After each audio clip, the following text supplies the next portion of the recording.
Mengapa kita tidak bisa berhenti memikirkan masa lalu? Pernahkah kamu dihantui oleh suatu momen dari beberapa tahun yang lalu?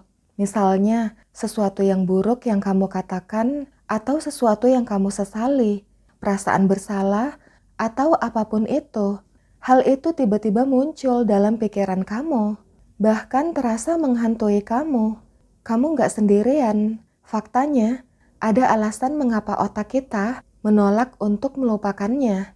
Kali ini kita akan membahas 6 alasan mengapa pikiran kita melekat pada masa lalu. Semoga setelah mengetahuinya kamu bisa lebih tenang ya. Mari kita mulai dengan sesuatu yang dilakukan otak tanpa izin kita. Alasan yang pertama, otak kita sedang mencoba menyelesaikan cerita. Ketika sesuatu berakhir secara tiba-tiba, misalnya putus cinta, pertengkaran, atau pengalaman traumatis, otak kita tidak bisa menghapus paksa ingatan itu. Otak kita akan membuat memori itu seperti berkas yang tetap terbuka. Why? Karena pikiran kita mendambakan penutupan, seperti penyelesaian masalah. Dan saat tidak mendapatkannya, otak kita akan memutar ulang adegan itu, dan membayangkannya dengan hasil yang berbeda-beda, bertanya-tanya apa yang mungkin terjadi. Rasanya seperti pikiran kita terjebak melakukan buffering pada video yang tidak akan pernah ditayangkan. Buffering itu proses memuat data terlebih dahulu ke memori sementara agar pemutaran berjalan lancar tanpa gangguan. Kemudian alasan yang kedua, kita membentuk tag memori emosional. Peristiwa yang syarat emosi memicu amiladu dan hipokampus untuk memindahkan memori tersebut ke penyimpanan jangka panjang, terutama jika kita merasa menyesal, malu, atau takut. Amiladu adalah tempat emosi diproses, sedangkan hipokampus dalam sistem limbik bertanggung jawab membentuk memori jangka panjang.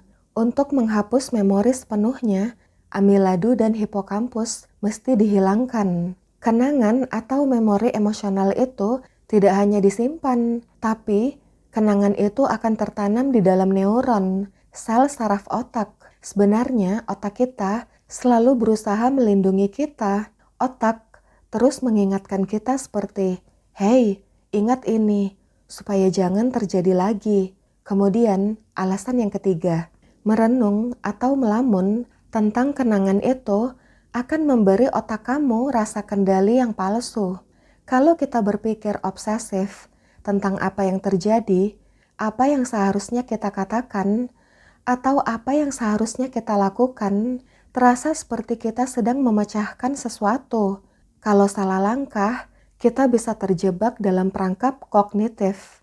Perangkap kognitif yaitu kesalahan sistematis dalam berpikir yang bisa mempengaruhi keputusan dan penilaian. Ada banyak tipe perangkap kognitif, kurang lebih ada 7 jenis. Kita perlu menghindari perangkap kognitif supaya bisa mengambil keputusan yang lebih rasional dan tepat. Intinya jangan melamun, terobsesi memikirkan kenangan itu, karena gak akan memperbaiki masa lalu. Kita malah memperkuat jalur saraf yang mengarah kembali ke sana.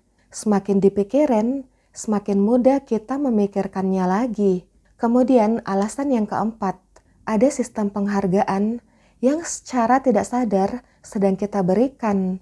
Maksudnya, begini, memikirkan masa lalu bisa memperkuat identitas kita. Ini bisa menjadi salah satu cara kita untuk melihat diri sendiri. Misalnya, saat putus cinta, dikhianati, atau saat kamu berbuat salah, otak kita akan mengaitkannya dengan siapa diri kita sebenarnya. Bukan sekedar sesuatu yang terjadi begitu saja. Jadi, semakin sering kita mengingatnya, semakin kuat pula cerita itu.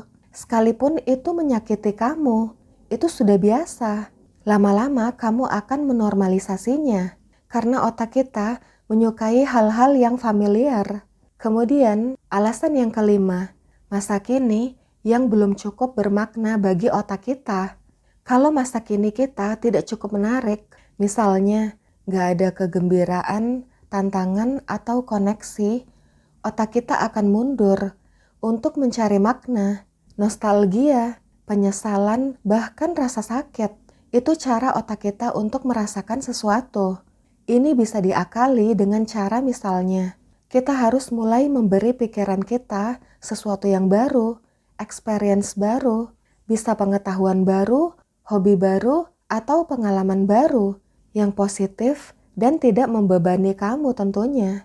Kemudian alasan yang keenam, belajar pasrah, menerima saat tiba-tiba kita teringat kenangan yang buruk. Lah tadi katanya jangan diingat-ingat. Iya, maksudnya di sini kalau tiba-tiba nggak ada angin, nggak ada hujan, tiba-tiba keinget, pasrah aja. Why? Kalau kita memaksakan diri mencoba melupakan suatu kenangan, malah semakin keras pula kenangan itu akan muncul kembali. Ini disebut teori proses ironis.